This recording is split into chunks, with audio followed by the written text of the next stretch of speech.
Dear children, we are going to see the rest of the lesson. In our first video, we saw the family needed badly a chair. Why all of a sudden they decided to have a chair? Those things we saw in the first part.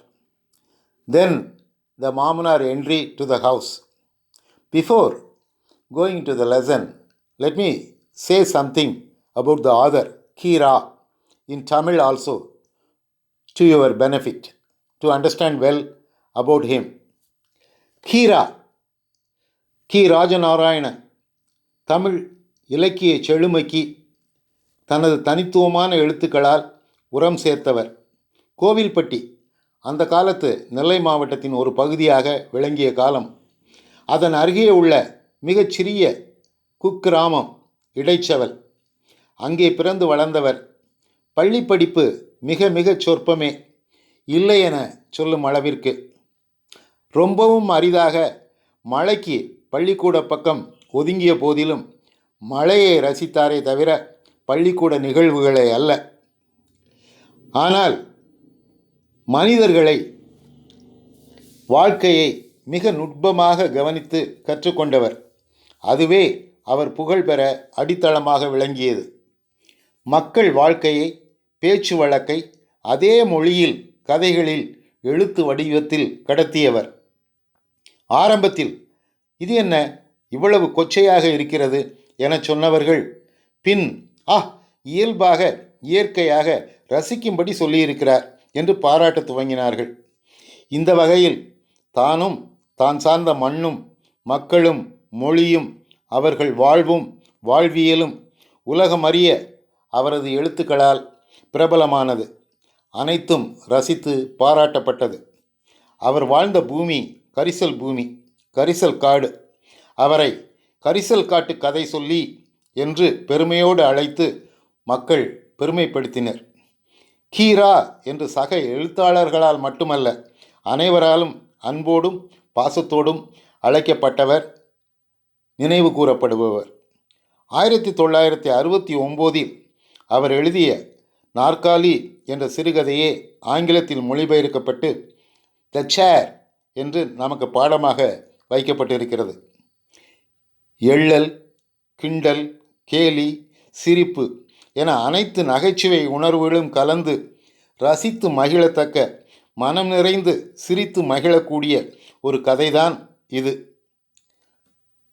வாருங்கள் கதையினுள் செல்வோம்.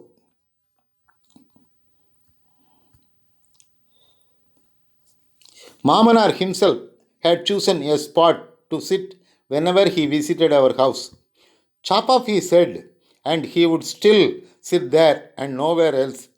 He would lean against the pillar adjoining the wall to the south of the storeroom. The first thing he would do as soon as he sat down was to loosen his tuft, give it a good shake, scratch his head, and tie it back tightly. He observed this ritual unfailingly. Then he would inspect the floor around him. "Did not see any money falling from your head," Anna would say with an impudent smile. He would always be pierced with such paper arrows whenever he visited us. He would sit mum with a smile, like a stone pillayar, as if to say, "You are my relatives. If you don't tease me, who will?" Whenever ridicule overstepped the limits, Amma would pretend to chide us. The last word always ended in, "You donkeys." As soon as Mamanar sat down, Amma went towards the kitchen like a lamb. Appa followed her. In a while, Amma appeared in the passage, a silver tumbler of buttermilk seasoned with asafoetida,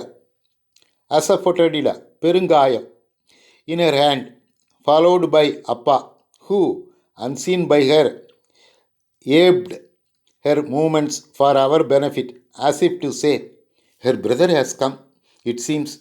Look at her, taking buttermilk for him with so much care." The aroma of the buttermilk and the asafoetida made us want to drink it right away. We believed that Mamanar visited us mainly to drink buttermilk. The buttermilk from our cow was that divine.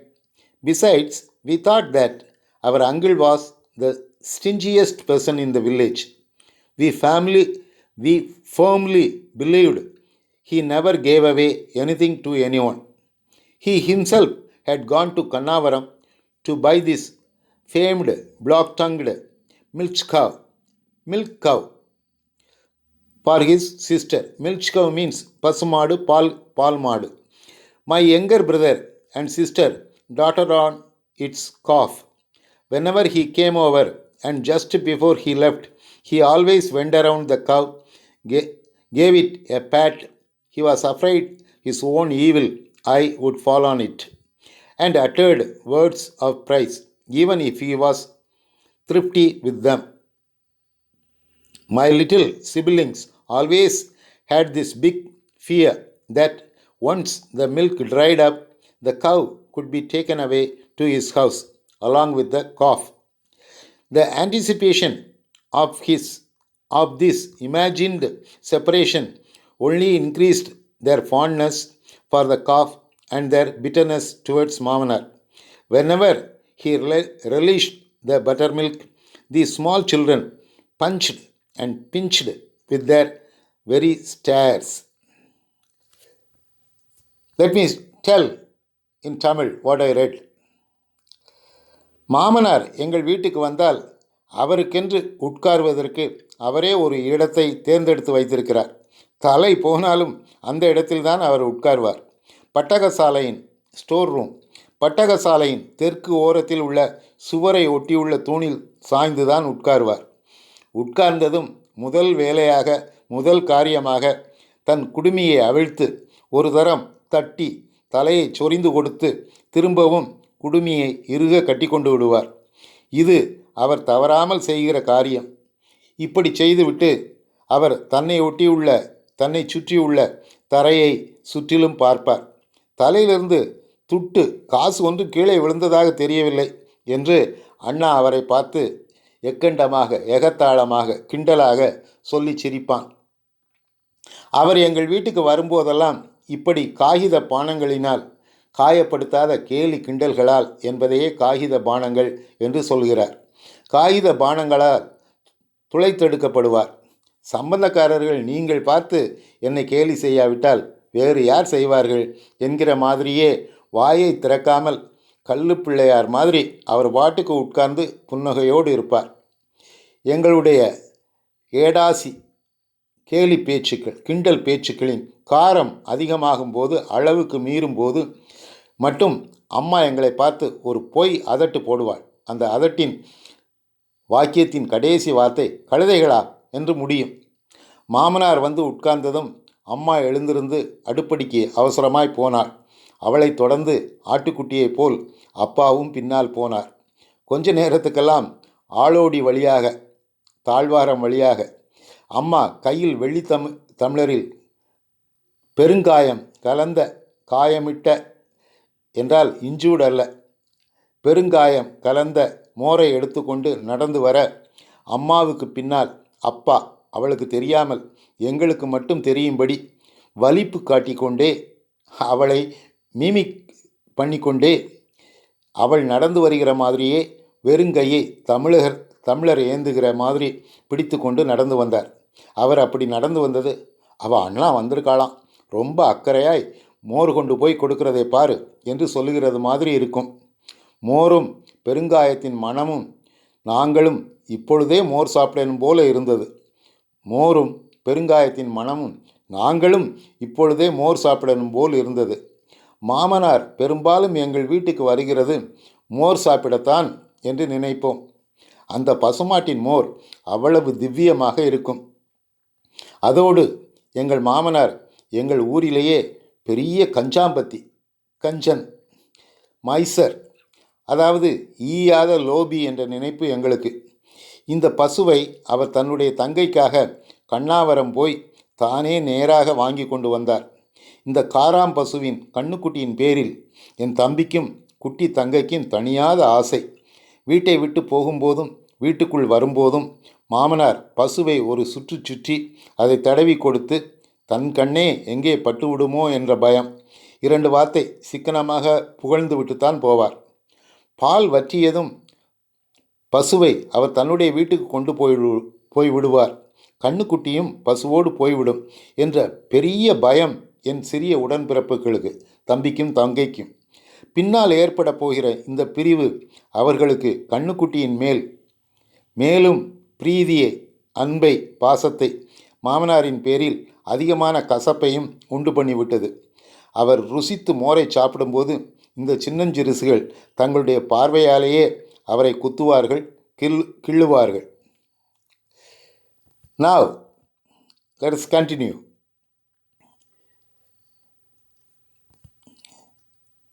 The anticipation of this imagined separation only increased their fondness for the calf and their bitterness towards Mamanar.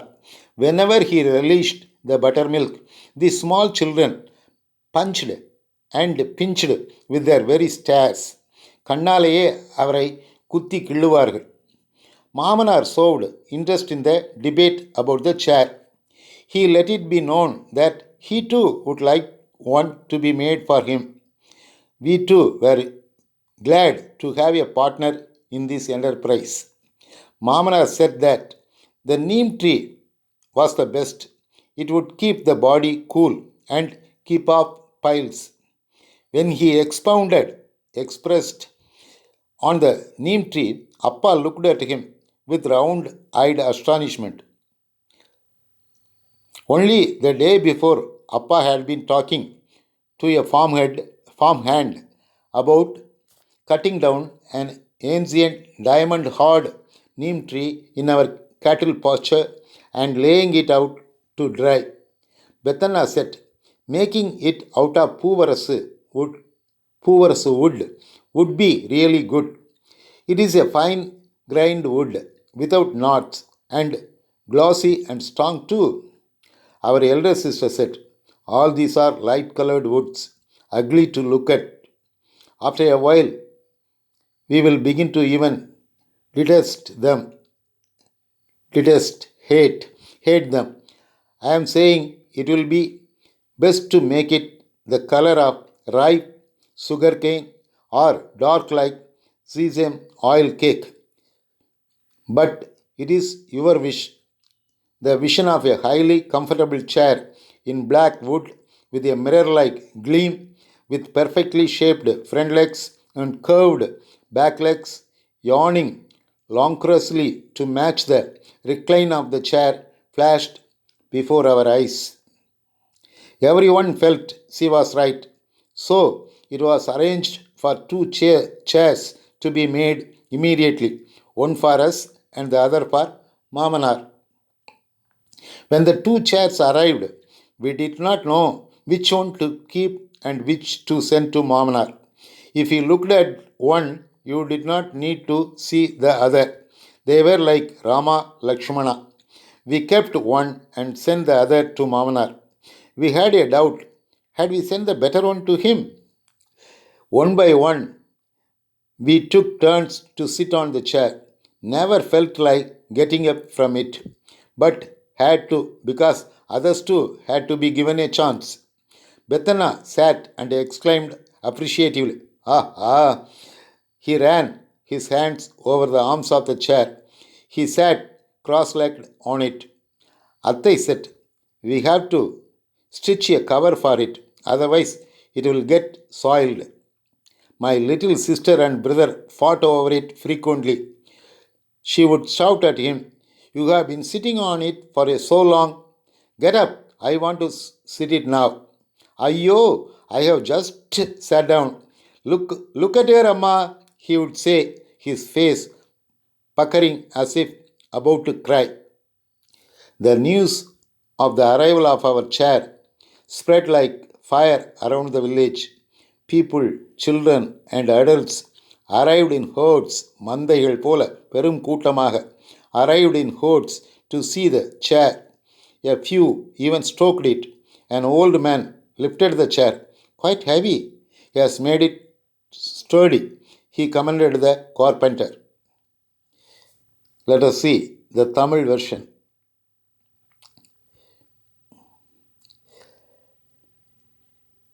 மாமனார் வந்து உட்கார்ந்ததும் அம்மா எழுந்திருந்து அடுப்படிக்கு அவசரமாய் போனாள். அதற்கு முன்னால் முந்தைய paragraph we will see. அவர் எங்கள் வீட்டுக்கு வரும்போதெல்லாம் இப்படி காகித பானங்களினால் துளைத்தெடுக்கப்படுவார். காயம்படாமல், கேலியாக, கிண்டலாக. சம்பந்தக்காரர்கள் நீங்கள் பார்த்து என்னை கேலி செய்யாவிட்டால் வேறு யார் செய்வார்கள் என்கிற மாதிரியே வாயே திறக்காமல் கல்லு பிள்ளையார் மாதிரி அவர் பாட்டுக்கு உட்கார்ந்து புன்னகையோடு இருப்பார். எங்களுடைய ஏடாசி எகத்தாளமான, கேலியான, கிண்டலான பேச்சுக்களின் காரம் அதிகமாகும் போது, அளவுக்கு மீறும் பொழுது மட்டும் அம்மா எங்களை பார்த்து ஒரு பொய் அதட்டு போடுவாள். அந்த அதட்டின் வாக்கியத்தின் கடைசி வார்த்தை கழுதைகளா என்று முடியும். மாமனார் வந்து உட்கார்ந்ததும் அம்மா எழுந்திருந்து அடுப்படிக்கு அவசரமாய் போனாள். அவளைத் தொடர்ந்து ஆட்டுக்குட்டியைப் போல அப்பாவும் பின்னால் போனார். கொஞ்ச நேரத்துக்கெல்லாம் ஆளோடி வழியாக, தாழ்வாரத்தின் வழியாக அம்மா கையில் வெள்ளி தம்ளரில் காயமிட்ட பெருங்காயம் கலந்த மோரை எடுத்து கொண்டு நடந்து வர, அம்மாவுக்கு பின்னால் அப்பா அவளுக்கு தெரியாமல் எங்களுக்கு மட்டும் தெரியும்படி வலிப்பு காட்டிக்கொண்டே, மிமிக் செய்து கொண்டே அவள் நடந்து வருகிற மாதிரியே வெறுங்கையை தமிழர் ஏந்துகிற மாதிரி பிடித்து கொண்டு நடந்து வந்தார். அவர் அப்படி நடந்து வந்தது, அவள் அண்ணா வந்திருக்காளாம், ரொம்ப அக்கறையாய் மோர் கொண்டு போய் கொடுக்கிறதை பாரு என்று சொல்லுகிற மாதிரி இருக்கும். மோரும் பெருங்காயத்தின் மனமும் நாங்களும் இப்பொழுதே மோர் சாப்பிடணும் போல இருந்தது. மாமனார் பெரும்பாலும் எங்கள் வீட்டுக்கு வருகிறது மோர் சாப்பிடத்தான் என்று நினைப்போம். அந்த பசுமாட்டின் மோர் அவ்வளவு திவ்யமாயிருக்கும். அதோடு எங்கள் மாமனார் எங்கள் ஊரிலேயே பெரிய கஞ்சாம்பத்தி, அதாவது ஈயாத லோபி என்ற நினைப்பு எங்களுக்கு. It was a miser we thought. இந்த பசுவை அவர் தன்னுடைய தங்கைக்காக கண்ணாவரம் போய் தானே நேராக வாங்கி கொண்டு வந்தார். இந்த காராம்பசுவின் கண்ணுக்குட்டியின் பேரில் என் தம்பிக்கும் குட்டி தங்கைக்கும் தனியாத ஆசை. வீட்டை விட்டு போகும்போது, வீட்டுக்குள் வரும்போதும் மாமனார் பசுவை ஒரு சுற்றி அதை தடவி கொடுத்து, தன் கண்ணே பட்டுவிடுமோ என்ற பயம். 2 வார்த்தை சிக்கனமாக புகழ்ந்துவிட்டு, அதிலும் சிக்கனம்தான், 2 வார்த்தை சிக்கனமாக புகழ்ந்துவிட்டுத்தான் போவார். பால் வற்றியதும் பசுவை அவர் தன்னுடைய வீட்டுக்கு கொண்டு போய் விடுவார். கண்ணுக்குட்டியும் பசுவோடு போய்விடும் என்ற பெரிய பயம் என் சிறிய உடன்பிறப்புகளுக்கு, தங்கைக்கும் தம்பிக்கும். பின்னால் ஏற்பட போகிற இந்த பிரிவு அவர்களுக்கு கண்ணுக்குட்டியின் மேலும் பிரீதியையும், பாசம், அன்பு, பிரீதி என்றார், மாமனாரின் பேரில் அதிகமான கசப்பையும் உண்டு பண்ணிவிட்டது. அவர் ருசித்து மோரை சாப்பிடும்போது இந்த சின்னஞ்சிறுசுகள் தங்களுடைய பார்வையாலேயே அவரை குத்துவார்கள், கிள்ளுவார்கள். நாற்காலி விஷயத்தில் மாமனாரும் அக்கறை காட்டினார். தனக்கு ஒரு நாற்காலி செய்ய வேண்டுமென்று பிரியம் இருப்பதாக தெரிவித்தார்.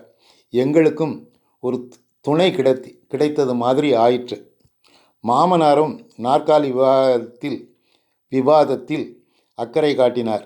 தனக்கும் ஒரு நாற்காலி செய்ய வேண்டுமென்று பிரியம் இருப்பதாக தெரிவித்தார். எங்களுக்கும் ஒரு துணை கிடைத்தது மாதிரி ஆயிற்று. வேப்ப மரத்தில் செய்வது நல்லது என்றும், அதில் உட்கார்ந்தால் உடம்புக்கு குளிர்ச்சி என்றும், மூல வியாதி கிட்ட நாடாது என்றும் மாமனார் சொன்னார். வேப்ப மரத்தை பற்றி பிரஸ்தாபித்ததும் அப்பா மாமனாரை ஆச்சரியத்தோடு கூடிய திருட்டு மொழியால் கவனித்தார். எங்கள் மந்தை புஞ்சையில் நீண்ட நாள் வைரம் பாய்ந்த ஒரு வேப்ப மரத்தை வெட்டி ஆறப்போட வேண்டுமென்று முந்தா நாள்தான் எங்கள் பண்ணைக்காரனிடம் அப்பா சொல்லி கொண்டிருந்தார். பெத்தண்ணா சொன்னான், பூவரசங்கட்டையில் செய்தால் ரொம்ப நன்றாக இருக்கும். அது கண் இறுக்கமுள்ள மரம், நுண்ணமாகவும் நுண்ணியமாகவும் நுண்மையாகவும் நுண்ணமாகவும் பளபளப்பாகவும் இருக்கும், உறுதியும் கூட என்றான். அக்கா சொன்னாள், இதுகளெல்லாம் வெளிர் நிறத்தில் உள்ள லேசான வெளிர் நிறத்தில் உள்ளவைகள், பார்க்கவே சகிக்காது. கொஞ்ச நாள் போனால் இதுகள் மேல் நமக்கு ஒரு வெறுப்பே உண்டாகிவிடும். நான் சொல்லுகிறேன், செங்கரும்பு நிறத்திலோ அல்லது எள்ளு பிண்ணாக்கு மாதிரி கருப்பு நிறத்திலோ இருக்கிற மரத்தில்தான் செய்வது நல்லது. அப்புறம் உங்கள் இஷ்டம் என்றார். பளிச்சென்று எங்கள் கண்களுக்கு முன்னால் கண்ணாடி போல் மின்னும் பளபளப்பான கருப்பு நிறத்தில் கடைந்தெடுத்த முன்னத்தங்கால்களுடன் சாய்வுக்கு ஏற்ற வளைந்த சோம்பல் முறிப்பது போல் உள்ள பின்னத்த கால்களுடன் ஒரு சுகாசனம் தோன்றி மறைந்தது. சுகமான அனுபவம் பெறக்கூடிய ஒரு நாற்காலி தோன்றி மறைந்தது. எல்லாருக்குமே அவள் சொன்னது சரி என்று பட்டது. ஆக எங்களுக்கு ஒன்றும் எங்கள் மாமனார் வீட்டுக்கு ஒன்றும் ஆக 2 நாற்காலிகள் செய்ய உடனே ஏற்பாடு செய்யப்பட்டது. 2 நாற்காலிகளும் எங்கள் வீட்டில் வந்து இறங்கிய போது அதில் எந்த நாற்காலியை வைத்து கொண்டு எந்த நாற்காலியை மாமனார் வீட்டுக்கு கொடுத்து அனுப்புவது என்று எங்களுக்கு தெரியவில்லை. ஒன்றை பார்த்தால் மற்றதை பார்க்க வேண்டாம். அப்படி ராமர் லட்சுமணர் மாதிரி ஒன்றை வைத்து கொண்டு மாமனார் வீட்டுக்கு ஒன்றை கொடுத்து அனுப்பினோம். கொடுத்து அனுப்பியது தான் நல்ல நாற்காலியோ என்று ஒரு சந்தேகம் கொடுத்து அனுப்பிய பின்பும். ஒவ்வொருத்தராய் உட்கார்ந்து பார்த்தோம். எழுந்திருக்க மனசே இல்லை. அடுத்தவர்களும் உட்கார்ந்து பார்க்க வேண்டுமே என்பதற்காக எழுந்திருக்க வேண்டியது இருந்தது. பெத்தண்ணா உட்கார்ந்து பார்த்தான். ஆஹா என்று ரசித்து சொன்னான். 2 கைகளாலும் நாற்காலியின் கைகளை தேய்த்தான். சப்பனம் போட்டு உட்கார்ந்து பார்த்தான். இதுக்கு ஒரு உரை தைத்து போட்டு விட வேணும், இல்லை என்றால் அழுக்காகிவிடும் என்று அத்தை சொன்னாள். குட்டி தங்கைக்கும் தம்பி பயலுக்கும் அடிக்கடி சண்டை வரும். நீ அப்போ பிடிச்சி உட்கார்ந்துக்கிட்டே இருக்கியே, எழுந்துடா, நான் உட்காரணும் இப்போ என்று அவனை பார்த்து கத்துவாள். ஐயோ இப்போ தானே உட்கார்ந்தேன், பாரம்மா இவளை என்று சொல்லுவான் அழ ஆரம்பிக்க போகும் முகத்தை போல் வைத்து கொண்டு. தீ மாதிரி பரவி விட்டது ஊருக்குள் எங்கள் வீட்டிற்கு நாற்காலி வந்த விஷயம். குழந்தைகளும் பெரியவர்களும் பெருங்கொண்ட கூட்டம் வந்து பார்த்துவிட்டு போனார்கள். சிலர் தடவி பார்த்தார்கள். ஒரு கிழவனார் வந்து நாற்காலியை தூக்கி பார்த்தார். நல்ல கனம், உறுதியாக செய்திருக்கிறான் என்று தச்சனை பாராட்டினார். கொஞ்ச நாள் ஆயிற்று. What happen after that? Very interesting incidents we are going to see in our next video. Till then, I say bye to every one of you. Thank you very much for your kind listening. We will see in our next video.